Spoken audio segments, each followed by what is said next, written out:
pleasure, because we get to introduce one of our own, an MJC faculty who's giving us a maps presentation, Garry Hayes, who's a professor of geology. Garry and I teach some dyad classes, anthropology and geology, so I might slip up and just tell you all about the American Southwest and cool pictures he takes or something. But, Garry started his studies at Chaffee Community College in Southern California. Anybody know that one? I have some friends from Bakersfield who went to Chaffee College. And got his bachelor's in geology at Pomona College, where I was born, Pomona. And a master's of science at the University of Nevada, Reno in, do you really want me to say the Paleocene? 1985. And then he went off to Santa Barbara City College, where he spent years as a laboratory teaching assistant and an adjunct instructor. And then, lucky us, he came here in 1988 as a faculty member for MJC. And he is a really great geology professor, so if any of you haven't taken geology yet, you should join him. He's been recognized as an excellent geoscience teacher. He's been the president of the National Association of Geoscience Teachers, the Far Western section, and was given an award for one of their best members, the Robert Wallace Award. And some of you may know him as a blogger. He blogs as GeoTripper. So if you haven't checked out the GeoTripper blog, he is an amazing photographer as well as blogger about full geological and other events. So please welcome Garry Hayes.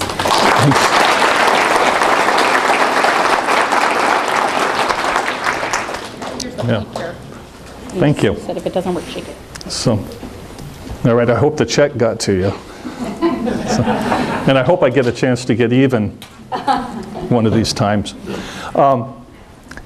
Well, you know, mostly MAPS speakers come from someplace else, and I'm happily here so that usually they get to say something like, thank you for inviting me to your wonderful community, except that I'm already here and I already know we've got a wonderful community, and I want to say welcome to our campus if you've not been here before. And certainly tonight, if you haven't ever had a chance to see the Great Valley Museum and the science building that we constructed and opened just 3 or 4 years ago, they're still having science night over there, and I really encourage you to go out and check out some of the things that are going on. We have a wonderful, wonderful facility in this community.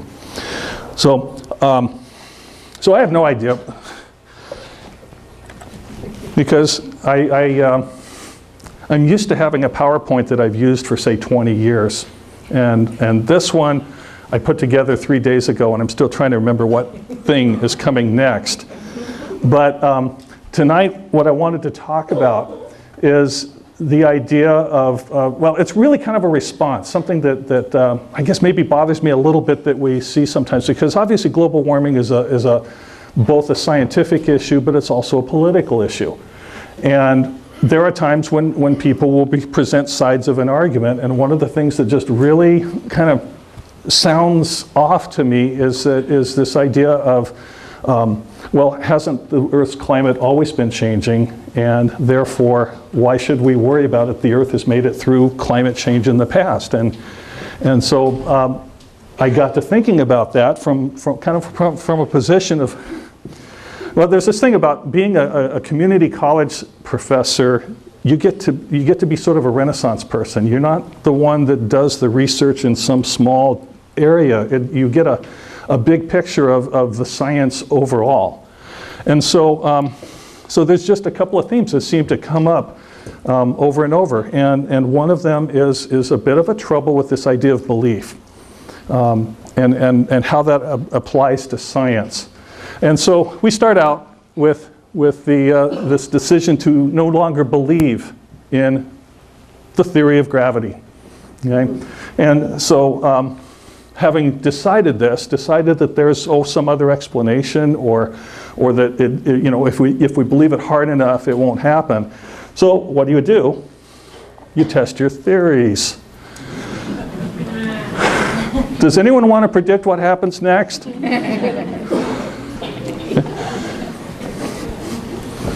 What will happen? I'll let go of this. What do you think's going to happen? Okay. All right. Now, why are you making a prediction like that? It's a theory. It's not because it's a theory. It's because there are actual principles and laws that underlie our universe. We don't know what all those laws are. And in fact, actually, when we talk about gravity, we don't entirely understand what gravity is, but it follows certain rules.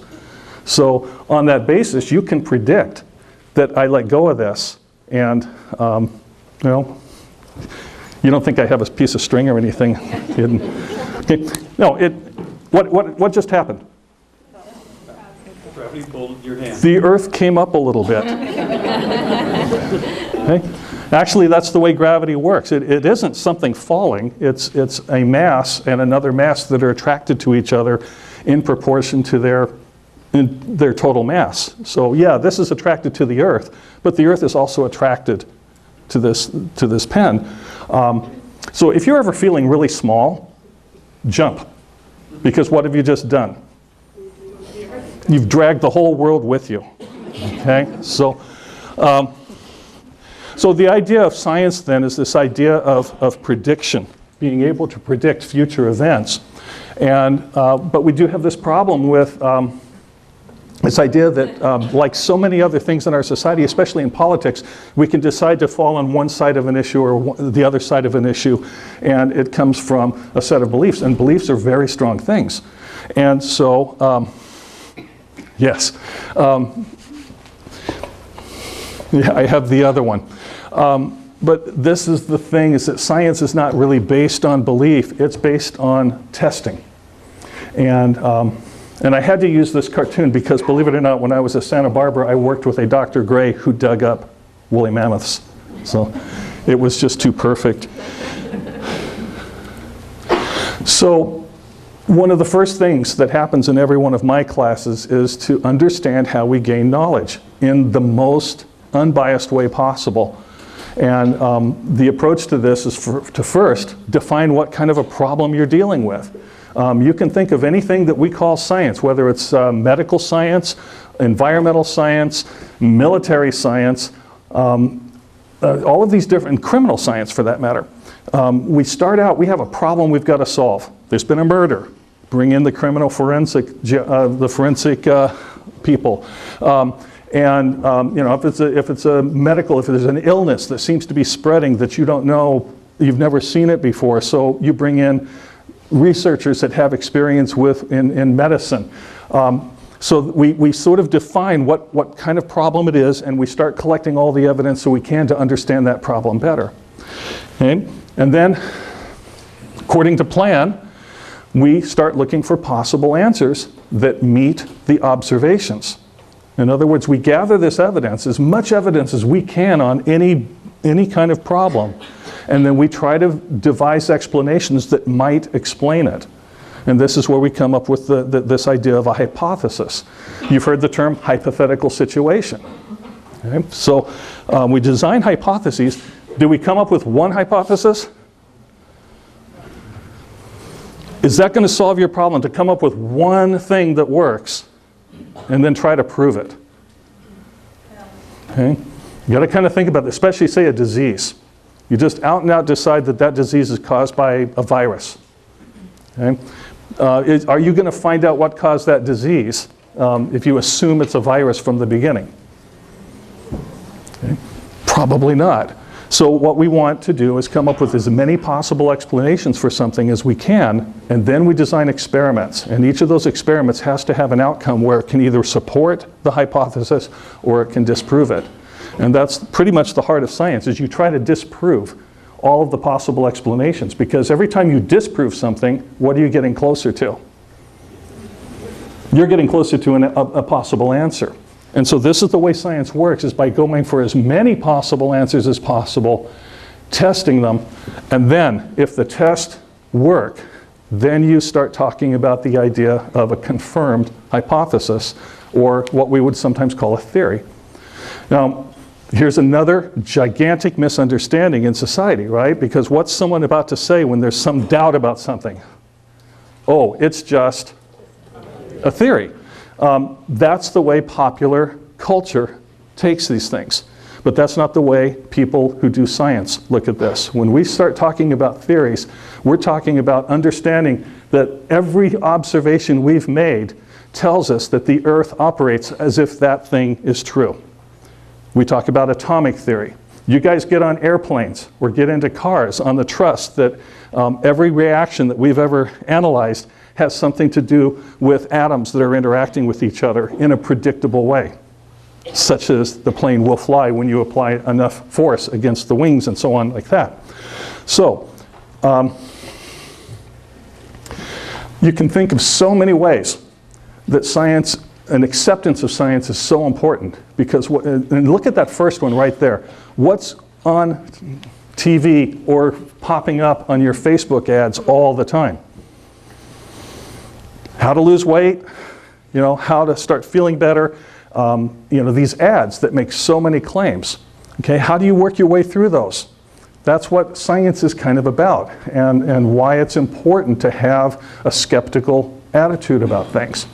And medical research, same thing. Copper bracelets, they'll solve all your problems. You know, they're in the as seen on TV aisle. I've seen them, copper socks. Okay, they will make you feel better. Show me the research, you know.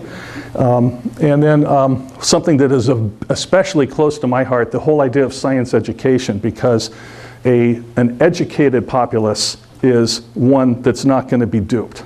And so that's one of the things so critically important to me. And then with the building population of our planet, we are straining the resources on our planet, and we need to understand as much as possible, especially in my field of geology, how much fuel we have left, how much energy resources we have left in certain areas so that we can start planning for the future. And there's so many other areas of all of these things. But of course, the one that is catching everyone's attention these days is global warming. So the two questions that I most want to deal with tonight are these. First of all, hasn't climate change always been happening throughout geologic time? Okay. And if so, why should we be concerned about it? Because the world has survived changes before. Okay. The answers are yes and yes. And thank you very much. I hope you have a nice evening. Okay. Okay. No, don't leave. No, students, my students, don't leave yet. That was a joke. Okay, so first I want to deal a little bit with geologic time. And this is like the best geologic time scale I've ever been able to come across. This is how geologists look at the story of the Earth. We, instead of just assigning numbers, because we don't always know the numbers, but what we do know is what came before the other thing. And so we know that dinosaurs were around before the large mammals. Of course, we also know that there were little mammals running around with dinosaurs trying not to get stomped on. But we know that there's a sort of order to the paleontological record. And as time went on, as they found more and more fossils, they found out that the fossils, first of all, changed over time. In other words, the animals that died were different going through time. Some people, like biologists, have worked to explain that, okay, and what theory did they come up with? Evolution. But there were other explanations. There were other explanations for why animals would appear in the geologic record and why they would disappear. But the evidence built up overwhelmingly in favor of how, at least in terms of explaining why these animals seem to change. But the other thing that they found is that there were extinctions. Not only were animals sort of appearing and disappearing, but there would be times when wholesale groups of animals would disappear all at once in these gigantic extinctions. And so as time went on, they recognized that those extinctions happened at a particular time. They didn't know the years, because we're talking late 1800s. We didn't have a way of really dating these things that were happening. But we knew that these events had happened, and those times could be found all around the world. So the geologic timescale slowly built up because of the recording of these extinctions. And so these divisions, I don't suppose anyone can guess where you find some really good examples of Mississippian rocks. Okay? But that's the names came about in this haphazard way.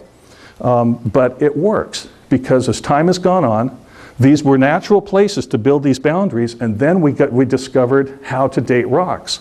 And from that, we were able to put boundaries between each of these eras and these periods. And so this geologic time scale was developed, and it's worked for us for a good 100 years. We're still fine-tuning it at times. The numbers change sometimes, and even the names. Way up there at the top, that Holocene and Pleistocene, we've got some different names for those, and in fact there's even an argument about the Anthropocene, the age of humans, because we're making such wholesale changes that future, I've been trying to figure out what it is that's going to be the next intelligent species after us. But when the crows look at the geologic record long after we're extinct, the crows are going to figure out that there were a lot of changes in the geologic record right about the time that we existed. And so we're saving them the time, and we're calling it the human period. But there is one problem with this diagram. You notice how each of those boundaries are roughly equal? But look at the numbers. Okay? Down here on the bottom, we got a whole 2.5 billion years, or 2 billion years encountered in just this one layer. And there's various amounts, 80 million and 20 million, 30 million. These are not even divisions, as it turns out. And so this next one, this is one of those killer slides. I'll try to warn you when there's a killer slide coming up. Okay? And this is one of them. This puts the geologic time scale in proportion to the length of the periods involved. Okay, let me help you. Don't look at these yet. Look at this one first. Okay, look at them one at a time, and what you'll see is that for a 4.6 billion year history of our Earth, what is that, 9/10 of it almost, is made up of these Precambrian rocks, which only made up one layer down there at the bottom of the last slide. So most of Earth's history is really the time before there was anything besides algae running things. Most of that time it was algae. But the first complex life forms appear in that Paleozoic in the blue up there. And then all of those others is the entire history of multi-celled life on the planet. So now, we're going to take that one and we blow it up into the middle line. And so now we can see that we have a whole bunch of subdivisions, but we've got Paleozoic, Mesozoic, Cenozoic, and we can see the relative size or the time, the length of time that each of those involved. And then we do it one more time. We take the last 65 million years, which really, when you look up there, 65 million is a little piece of geologic time, but then we put it all together here, and then you can see way up there at the top, the Holocene recent. And that's considered to be the last 10,000 years. So, this is one of the hardest things, even for me to this day, to kind of get a handle on what it means to be a million years' time. And, well, this is one of those moments where I got to make, okay. So we have today, we can go up to Yosemite, we can see the Sierras, for instance, and we can go on the other side of the Sierras, see that there are still a few glaciers left up in the High Sierra. But what we want to do is get some sort of a metaphor, and I'm going to need a brave volunteer. Someone's willing to stand up in front of here. If I can do it, you can do it. You going to do it, Heather? What am I doing? Give her a hand. She's one of my students. Okay, yeah, your feet are about right. Oh, good. It's an important point. If you're lucky or unlucky, depending on your point of view, you might live to be a century. Does that sound about right? And so all of you are some portion of a century. And so it's like that's a period of time that you can kind of visualize. And so what we're going to do is take that human life and stick it into 1 inch. Okay? Because that's a time period that you can pretty much handle. So what Heather is going to do, I guess start right here. I picked her especially because her feet are just about 10 inches long. Okay? So that gives us, so how many years are encompassed in one of her steps? How many?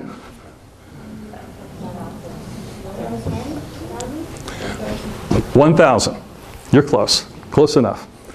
Okay, so what she's going to do is take not even a regular step, just put a toe in front of the heel. Just take one step forward. And you've just passed through 1,000 years of geologic time. Okay? So what's happening 1,000 years ago? They were built in Europe, it was the Dark Ages. In the American Southwest, they were building the cliff dwellings that we think of as so very old. But think of this, okay? Your life, 1 inch, she's taken 1 step, and yet these things that we think of as being so old and ancient, if you had, say, 12 people that lived like 80 years, when one's born and the other dies, just like 12 people could be the link to these cliff dwellings in the American Southwest. And so, you know, you can visualize that. You can visualize 1,000 years. One more step. You're doing very well. So what was 2,000 years ago? Your hint is here. That's Pompeii, the Roman Club Med that was devastated by the volcano and turned everybody into statues, basically. But Roman Empire, the time of Christ. Okay? 2 more steps. Okay? So we've gone 4 feet now. Okay? 4,000 years. What was going on 4,000 years ago? The pyramids. And so this is sort of the rise of complex human civilization. And don't throw anything at me, Susan. These dates are... Okay. Okay. So again, 4 feet, you can still see your life as part of that line. Okay. So now we're going to take 11 more steps.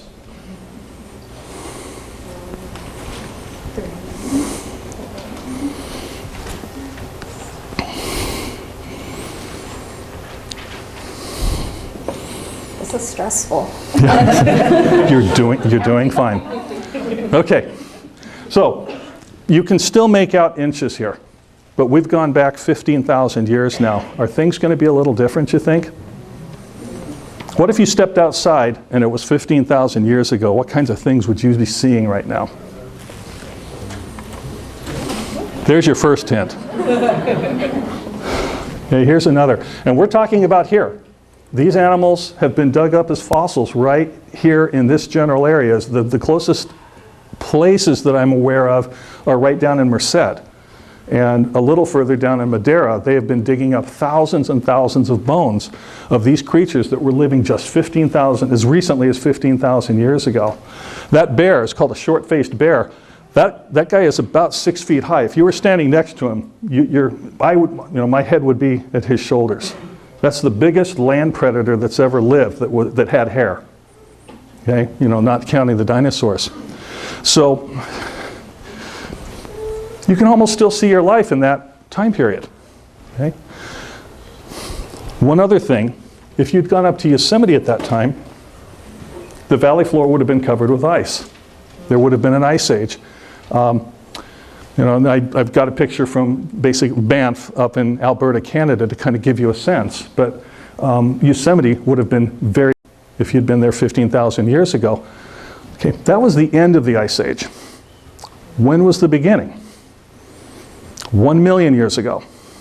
Okay, so what Heather's going to do now is start working out 1 million years. Okay, go ahead and start counting. I'll tell you when to stop. Faster. Faster. Okay. 20. All right. When you get out to the edge of campus, would you call? Because if we're going to go 1 million years, thank you so much.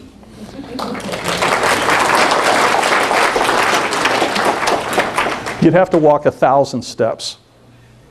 So notice what's happening to your life as we get further back in time. But now we're to 1 million years.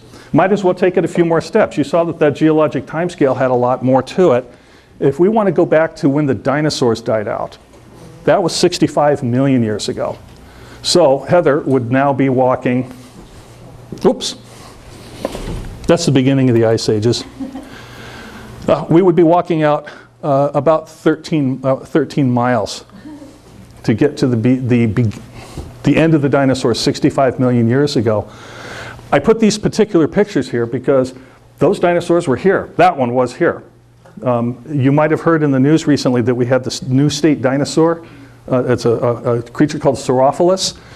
The first dinosaur ever found in California was found in our county, up in Del Puerto Canyon. So that's kind of special. And so that's our state dinosaur now. It looked kind of like that one, not exactly. But even better, how many of you saw Jurassic World? What was the coolest creature in that movie? If you say Indominus, you're wrong. If you say Velociraptor, you're wrong. If you say T-Rex, you're wrong. What was the cool one? You've only got a few choices left. The one in the water. It was called a mosasaur. And in our county, the same kid, it was a kid, by the way, a 16-year-old kid that found the dinosaur back in 1937. The next year, that same kid found a mosasaur that had never been found before as far as a species. And so we had these mosasaurs 35 feet long swimming in they ate sharks. They did it, you know, the movie got that right. The one in the movie was way too big. They were about 35 feet long, but they were here. So that's the end of the dinosaurs. The beginning of the dinosaurs, about 220 million years ago, but the beginning of the Mesozoic period, you'd have to walk 46 miles to get that far. If we go back to the beginning of the Paleozoic, the one that, whoa.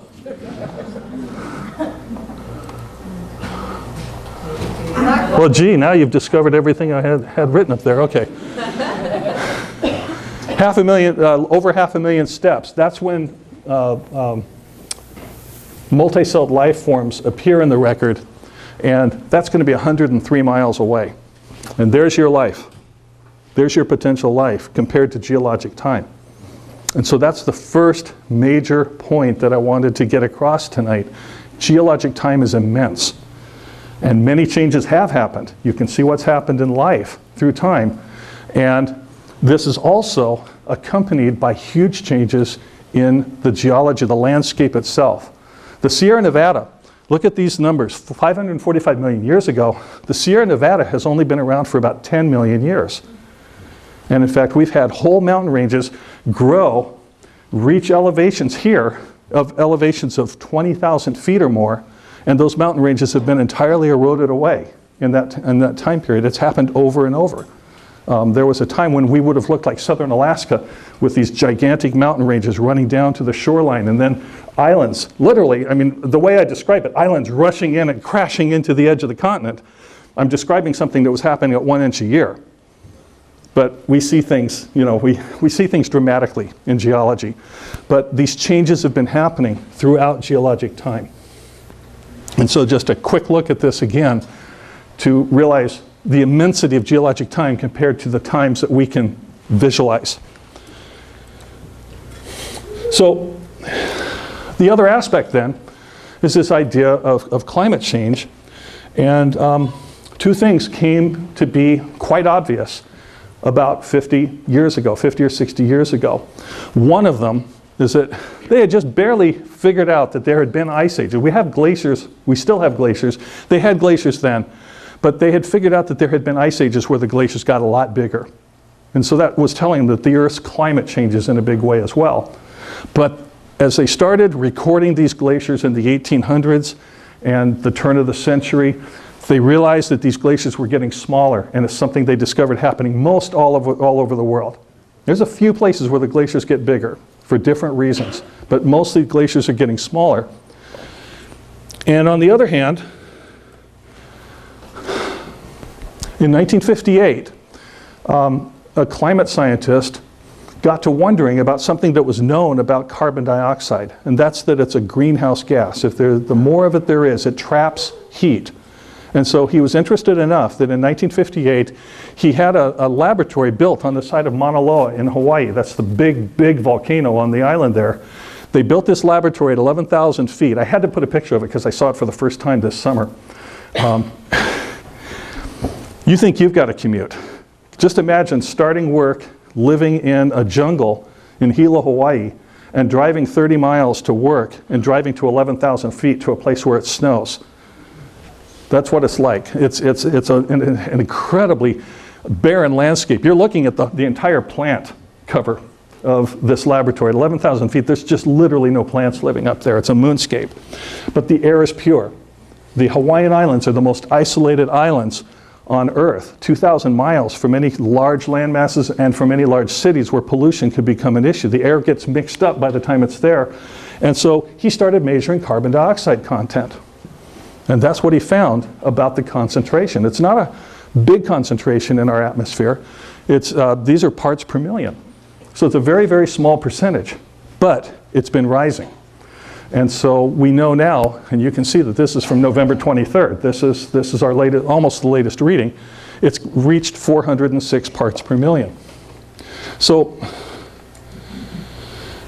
it turns out that what's revealed is that we are living in the middle of a climate change event.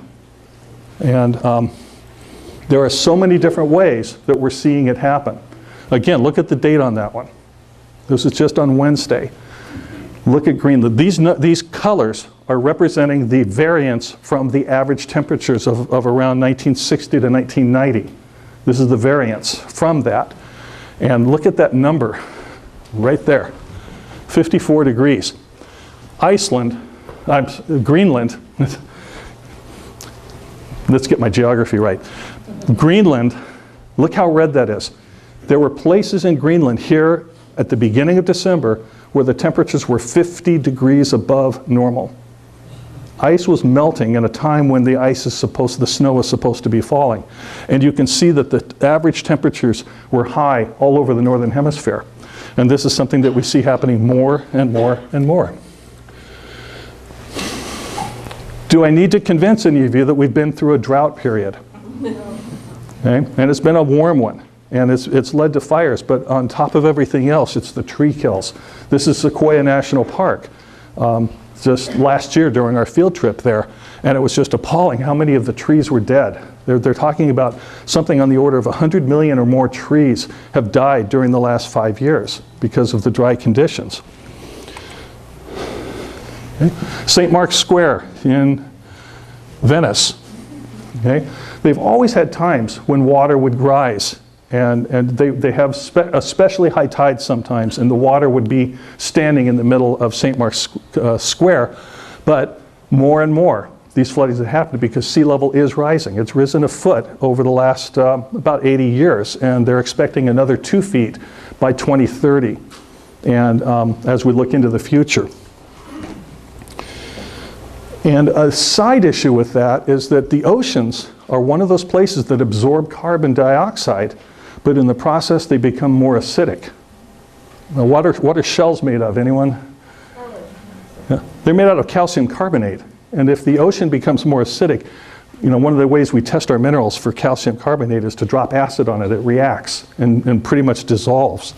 And so shelled creatures are having a harder and harder time. And then there's, as already pointed out, loss of glacial ice. Glacier National Park, pictured here, had 125 glaciers 100 years ago. Today they have 25. And you've got about 15 years left before you will not be able to see any glaciers at all in Glacier National Park. Just one example. And I don't think I have to tell you about catastrophic storm events. As is carefully explained every time one of these things happens, we can't blame any one event on global warming. But we can talk about how they are being amped up and how there are more and more of these events taking place. The analogy that always made the most sense to me happened, what was it, 10 years ago with the home run hitting of Sammy Sosa and the other guy. How long ago? It was 1998. Jeez. This is one of my problems in teaching. When I started teaching here, I could say, you remember the St. Helens eruption? All my students would say yes. And now I say that, and then all my students say, I wasn't born yet. Not even close. But when you think about the idea of someone who's been just kind of a journeyman hitter for a long time, and then all of a sudden he's hitting home runs, you can't say that any one home run was the result of enhancing drugs. But you can say that the whole incidence, that each one is going a little further. And that's sort of what's happening. These storms are more powerful because the oceans are warmer. And that is what gives the hurricanes their strength. So we've had 3 horrendous events this year. That's pretty unprecedented when you think about it. And then we've heard about the Zika virus. The bugs that spread these diseases are tropical species, but the tropics are expanding, and these bugs are being able to expand their region. So we're seeing all of these things going on. And we also know that carbon dioxide, as well as methane and some others, these gases are rising in our atmosphere. So there seems to be a relationship. But we would like to know about geologic time and if these kinds of effects can be detected in the geologic record. And so we start looking at all the clues that we have about how to tell how hot it might have been or how cold it might have been in the Earth's past. And we start looking for those kinds of geologic processes that record things on sort of a year-by-year basis or short periods of time, but they accumulate. If you think about it, the bottom of the ocean, where silt would be just settling down year after year after year. What you're looking for are things that you can record that do that sort of thing, and then you're looking for any kind of clues in those sediments or in these other things that could tell you something about the carbon dioxide level or tell you something about the temperature. And so we have these proxies that act like ancient thermometers. One that works really well for the last 10,000 years or so is to look at tree rings. They give us a complete record of drought and warm periods. We have trees here in California that have 5,000 years of tree rings. These trees have lived, bristlecone pines, that's what we're seeing here, have lived for 5,000 years, some of them, one of them. The oldest one got cut down by accident. And you cannot imagine what the biologist thought about himself after he killed the oldest living thing on the planet. But these bristlecones have given us this record. His tool got stuck.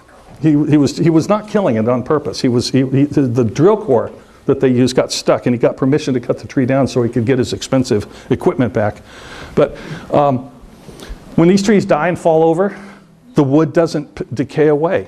They live up in this very high region where it's cold and it just doesn't decay. And so you have trees that are lying on the ground that have been lying there for 5,000 years. And so when you overlap each of these tree ring records, you get a 10,000 year record of the climate, at least in the eastern Sierras and in the Great Basin.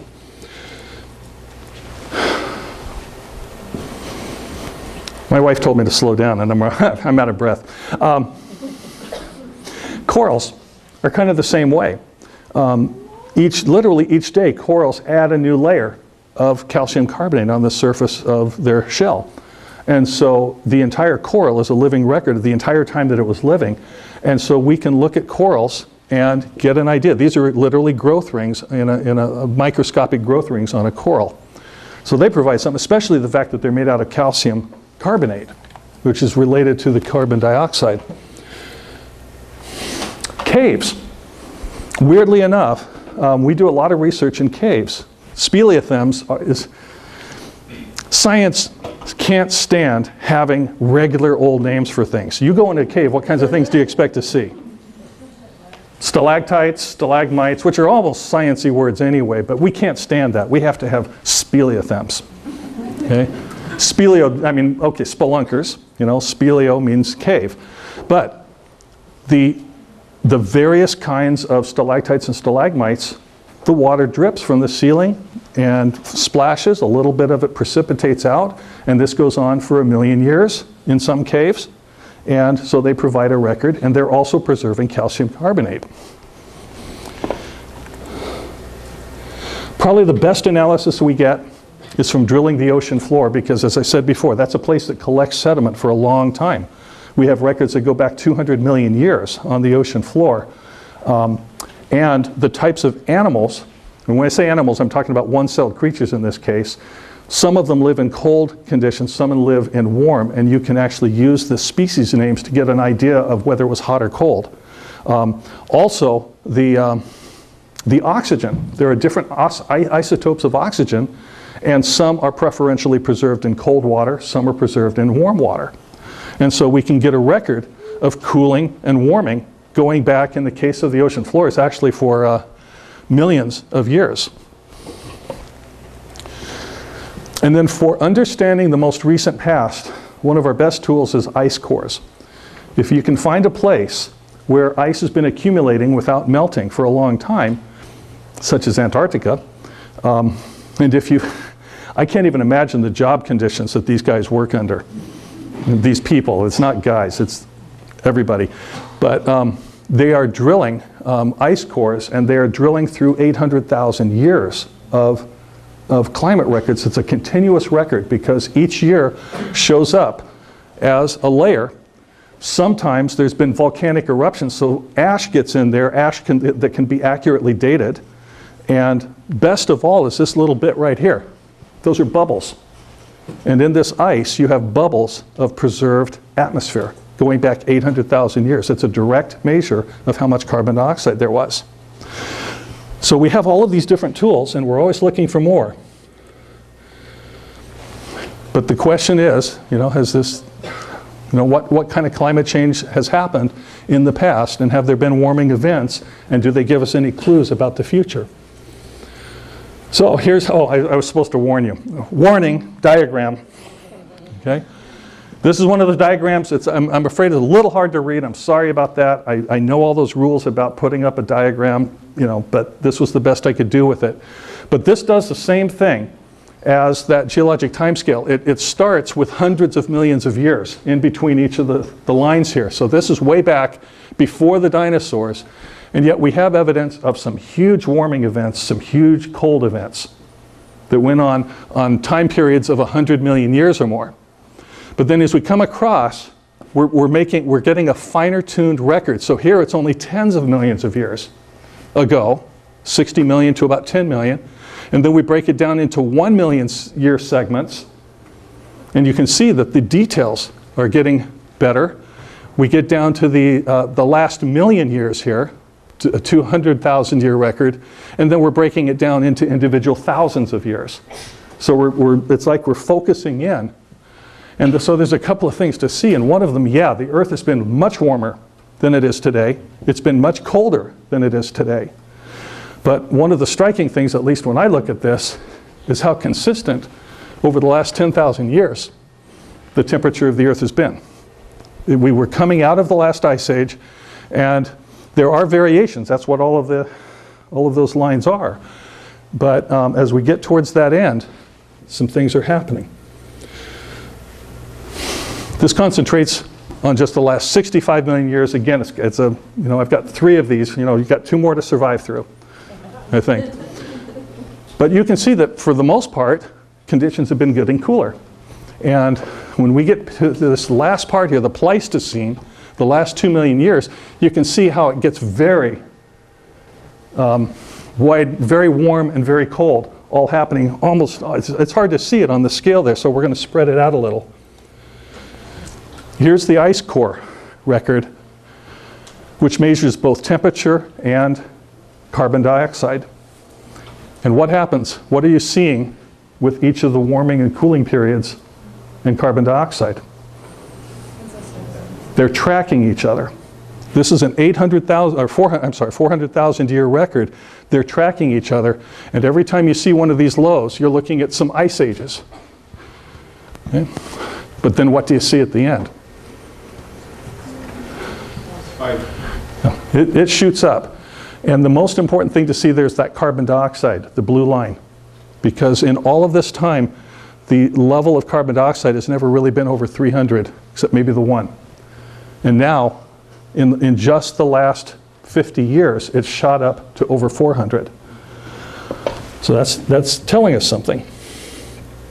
Here we're looking at the last 10,000 years, and then finally, the last 1,000. So we're using proxies of various sorts, things other than thermometers for the last 1,000 years, but the red line is the thermometer record. And so it is getting warmer. The problem is that the warming that's going on now, it's happening so fast that the life systems on our planet are not able to adapt quickly enough to these changes. When these changes happen gradually over a long period of time, actually the whole rule of being an animal or a plant in geologic history is adapt or die. It's just whether you can adapt fast enough or if the changes are going slow enough. Extinction is the usual outcome. It's almost 99% of the time, extinction is the outcome. But there are times when we have wholesale extinctions of many animal groups all at once. And that's what we are beginning to see now. And actually we've been doing it for the last 12,000 years because those short-faced bears, the woolly mammoths, the saber-toothed cats, those animals have disappeared. And there's really only two explanations for the time being. Either the climate changed on them, or we arrived and slaughtered them, or had something to do with their demise. But in either case, in the geologic record of time, we're starting an extinction event. We started at 12,000 years ago, and now it seems to be accelerating. I mean, there's the story with each one of these pictures. I'd love to say I took the picture of the polar bear, but I didn't. Or the pika. I love the pikas. I took the others. But the polar bears, you know, they live in their environment of the ice flows. The ice flows are disappearing. They're having a tough time of it in some cases. In others, bears are very adaptable at times. Just ask the people at Churchill up on Hudson Bay. They love their bears. But other creatures and other plants have their problems. This one down here is a Joshua tree, which lives in Southern California, the Southern California deserts. They spread in the dung of giant sloths. You know, the giant sloths would eat their fruit and then they would, you know, poop it out, and they were mobile. The Joshua tree doesn't have any other way of spreading its seeds. The giant sloths went extinct. And so the trees have been growing during this long period of relative calm in terms of climate swings. But they don't have a way of spreading when it's getting too hot. And so the ones at the bottom, the lowest parts of their range, are struggling. The ones at the top don't really have a way of moving up unless we do it ourselves. Basically, we have to plant them up higher. But that's a problem in Southern California. You've probably, and if you haven't, look it up, but look at what's happening with the Great Barrier Reef of Australia and the bleaching that's going on because the water is so warm that the corals can't handle it. They expel the algae that they have this symbiotic relationship with, and the coral basically dies out. And that's happening all over the world right now. Pikas are these little beautiful, cute little rodents, and you know, if you're trying to tell people about, you know, animals are going to die, you don't put a cockroach on the photos. You put cute little furry things. But pikas are these animals that live at high altitudes in the Sierra, for instance, at let's say 10 and 11,000 feet. And they're adapted to that. They don't do well when it's warm. And so as the conditions are warming up, they're retreating higher and higher. But what's happening? They're running out of mountain. The mountains only go so high. And so they're being stressed. And where do you think that picture's at? Does it look like the savannas of Africa? Yeah, oh, actually this one's at Merced. But you can see the very same thing at the Beckwith platform out on Beckwith Road. We have tens of thousands of these migratory birds that live all up and down our valley. We are keeping them alive in a sense because we've set aside some small part of our valley where they can survive their winters. But they migrate all the way from the Arctic regions, and they come back year after year. But they get stressed too because their homes up north, they're getting warmer and things are changing up there. They're coming down here, they're experiencing drought. So all of these different ecosystems are being affected by this growing heat. And guess what? We're part of it too. And so I just quickly put together, again, you can't blame any one storm on global warming. But you can talk about the possibility, which is under study, that they are being amped up by the additional warm temperatures. That's the approach we have to take. But if sea level is rising, which it is, there are literally hundreds of millions of people that are living within the zone that's going to be directly affected by sea level rise. And it's going to be something we have to deal with, we have to be ready for in the next 30 or 40 years, because we can see it happening, we know it's going to be happening. So a researcher was looking at the geologic record, and what he noted is that some of those mass extinctions that became the defining parts of this geologic timescale, a couple of those extinctions have been blamed on such things as, what killed off the dinosaurs? A big meteorite asteroid impact. Sometimes it's an event like that, one of those things that you just can't predict. But they found evidence of 2 spikes in the temperature of the planet, where the temperature went up on a scale something of what we see today. And they find that those spikes of carbon dioxide happened at the same time as an extinction. And what they believe happened then, to explain his statement, what happened then is that there was a massive volcanic event, which by itself normally wouldn't have affected things. But these volcanic events where you had whole vast fissures running for hundreds of miles that just started to spew out over a period of several thousand years, but they started spewing out vast amounts of lava. They were coming up through layers of limestone. And it's the interaction of the lava with the limestone that produced vast amounts of carbon dioxide. And so they see a spike of carbon dioxide, and they've related that to 2 different extinction events that are part of the geologic record. And so what he's saying here in this quote is that they're looking at a totally different cause for the extinction, but the events that preceded it were frighteningly the same, this buildup of carbon dioxide and the vast heating up of the atmosphere at that time. So to sort of wrap things up, there's just essentially 3 points. And the first is that science is not about belief. It's about getting the data. We argue about the intensity of global warming. We argue about the nature of it, the driving causes, but it's happening. We know that it's happening, and we are understanding more and more every year about how it's happening and how it's affecting things. It is a reality. It's something that we have to face. And the point that means the most to me as a geologist is that it's happening in a geological instantaneous moment rather than something, it's gradual on your day-to-day life. One day you'll go out and it feels hot, but you don't notice that every day is a little bit hotter than the previous decade, because the change might be a quarter of a degree each day. That's not the kind of thing that you would notice. You do notice heat waves when they happen. Then, of course, you also notice snowstorms when they happen, and then all of a sudden the whole idea of global warming goes out the door when you're sitting there freezing.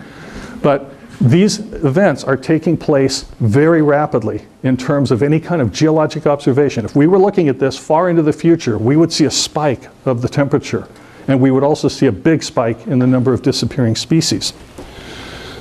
So, having made everything sound so hopeful, it's not to make a whole point about politics. It's not my purpose tonight. But the fact is, this is a time when the free market is actually having an effect on our ability to deal with climate change. Because even though we have a political environment that actually denies that climate change is happening, we also have entrepreneurs who are designing technology that's allowing us to deal with these situations in a better way. And so we look at what's happened to the price of solar cells over the last 20 years. The projections for the price per kilowatt was expected to be at a certain rate. They project into the future, the technical people, and it turns out we're way ahead of that. That solar power is a lot cheaper. Same thing with wind. And of course, the argument about things like solar power and other renewables is that, well, they only work in the daytime. Well, what's the other technology we're coming up with these days? Batteries. We're learning how to deal with these things. The changes are happening in our society. And in a lot of cases, it's starting at the local level. California is doing a lot more than whole countries are in terms of cutting down carbon dioxide. And so that's closer to us. I feel hopeless sometimes when I have to deal with somebody in Washington across the continent, but I feel a lot more hopeful when we can deal with our own local politicians in our cities and in our state. And so there are lots of things that you can do, both in your personal habits, but also in being involved. Learn about it, learn as much as you can about it, because it is affecting you now. And then learn what you can do. And that's kind of the hopeful thing that I wanted to leave you with. I did leave something hanging at the beginning, right? Oh, not that part. Oh, no, okay. Hopeful thing. Carl Sagan quote. Favorite guy. But, okay. It was that guy falling off the cliff, okay? It was a happy ending. Okay. And therefore, that's what I've come to tell you tonight. And thank you for coming. And I believe, well,